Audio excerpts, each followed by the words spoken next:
संभल उत्तर प्रदेश का एक ऐतिहासिक शहर जो 24 नवंबर 2024 को हिंसा की आग में झुलस गया।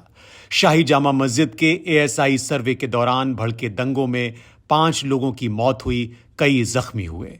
उत्तर प्रदेश की बीजेपी सरकार ने इसकी जांच के लिए एक 3 सदस्यीय समिति बनाई, जिसकी 450 पन्नों की रिपोर्ट ने चौंकाने वाले दावे किए हैं। रिपोर्ट के मुताबिक संभल में 1947 में हिंदू आबादी 45% थी, जो 2025 में घटकर 15 से 20% रह गई, जबकि मुस्लिम आबादी बढ़कर 85% हो गई। कारण आजादी के बाद हुए 15 सांप्रदायिक दंगे, जिनमें हिंदू समुदाय को मुख्य रूप से नुकसान उठाना पड़ा, लेकिन विपक्ष इसे बीजेपी का सियासी हथकंडा करार दे रहा है। समाजवादी पार्टी के नेता अखिलेश यादव ने इस हिंसा को बीजेपी की सुनियोजित साजिश करार दिया। उनकी 18 सदस्यीय फैक्ट फाइंडिंग टीम की रिपोर्ट में दावा किया गया कि पुलिस ने बिना उकसावे के लाठीचार्ज और गोलियां चलाईं और सर्वे 1991 के पूजा स्थल अधिनियम का उल्लंघन था। वहां एपीसीआर और कार्रवाई मोहब्बत की 114 पन्नों की report Sambhal anatomy of an engineered crisis में कहा गया है कि सर्वे जल्दबाजी में और गैर कानूनी तरीके से किया गया।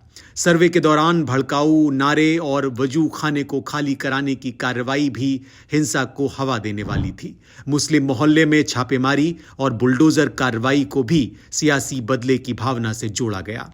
लेकिन संभल की कहानी सिर्फ हिंसा की नहीं है। लेखक अनुराग जौहरी की किताब Hindu Muslim conflicts and political the legacy and future में संभल की हिंदू मुस्लिम एकता की मिसाल दी गई है।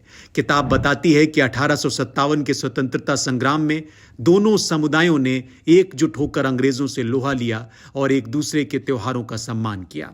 संभल के लोग इस एकता को आज भी याद करते हैं। कई हिंदू ये कहते हैं कि मुस्लिम दोस्तों के साथ वो बड़े हुए, हमारे यहाँ हमेशा मस्जिद थी, लेकिन एपीसीआर की रिपोर्ट के मुताबिक मुस्लिम समुदाय में डर का माहौल है, क्योंकि पुलिस ने बिना सबूत 85 से ज्यादा लोगों को गिरफ्तार किया। बीजेपी इन आरोपों को खारिज करती है। बीजेपी का कहना है कि सर्वे कोर्ट के आदेश पर हुआ और हिंसा के लिए अराजक तत्व जिम्मेदार थे। संभल के डीएम राजेंद्र पेंसिया ने एपीसीआर की रिपोर्ट को निराधार बताया, लेकिन सुप्रीम कोर्ट द्वारा सर्वे पर रोक और विपक्ष के आरोप बीजेपी की मंशा पर सवाल उठाते हैं। यहां संभल में लोग शांति चाहते हैं, लेकिन सवाल बरकरार है कि क्या यह हिंसा बीजेपी का सियासी प्लॉट थी। विपक्ष के ये तथ्य बीजेपी के दावों की काट करते हैं। तथ्य ये कि मस्जिद सर्वे पूजा स्थल अधिनियम का उल्लंघन था। पुलिस की कार्रवाई में मुस्लिम समुदाय को निशाना बनाया गया। हिंसा का समय उपचुनाव से मेल खाता है, जिसे धांधली से ध्यान हटाने की साजिश माना जा रहा है। मंदिरों की खोज को हिंदुत्व एजेंडे से जोड़ा जा रहा है।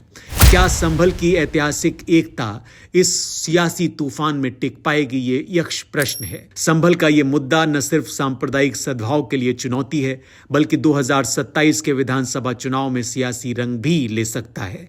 आप क्या सोचते हैं, जरूर कमेंट करें और इंडियन प्रेस हाउस को देखते रहें।